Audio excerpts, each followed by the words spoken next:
तर माझ्या प्रेमळ स्वामी भक्तांनो, कोणतेही कारण असू द्या, रागावू नका, मोठ्याने बोलू नका.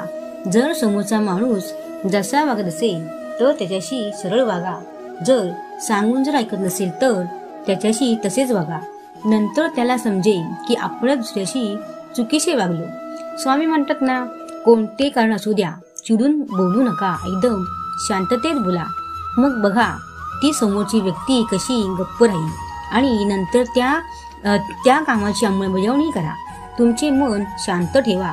तुम्ही जर मन शांत नाही ठेवले तर त्याचा त्रास फक्त तुम्हालाच होईल आणि जास्त विचार करणे सोडून द्या. सुख फक्त तुम्हालाच मिळेल आणि विचार ही विलक्षण शक्ती असून तुमचे भले करण्याचे सामर्थ्य तुमच्यातच आहे, असे आपले स्वामी समर्थ महाराज म्हणतात. आणि वाईट विचार बदला व चांगले विचार मनामध्ये आणा. सतत स्वामींचे नाव घ्या आणि वाईट विचारांना थारा देऊ नका.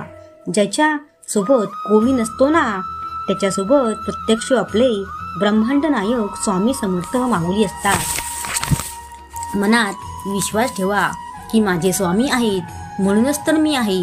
आणि जीवनात समाधानी राहा. कोणाकडे हात पसरवू नको. जे असेल त्यात समाधान माना. जर दाराशी कोणी मागायला आले तर त्याला रिकाम्या हाताने परत पाठवू नका. त्या याचकाला काहीतरी द्या. तो मनातून तुम्हाला चांगला दुवा देईल, हे आपले स्वामी समर्थ महाराज म्हणतात.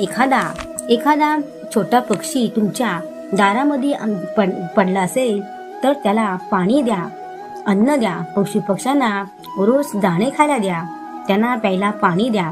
असे छोटे छोटे पुण्य तुम्ही जीवनामध्ये करा. पक्ष्यांना मारू नका. तर आपले स्वामी किती छान संदेश देतात आपल्याला. म्हणूनच स्वामी म्हणतात, मी कोणाच्या पण रूपात येऊ शकेन, त्यावेळी तुम्ही सावध राहा.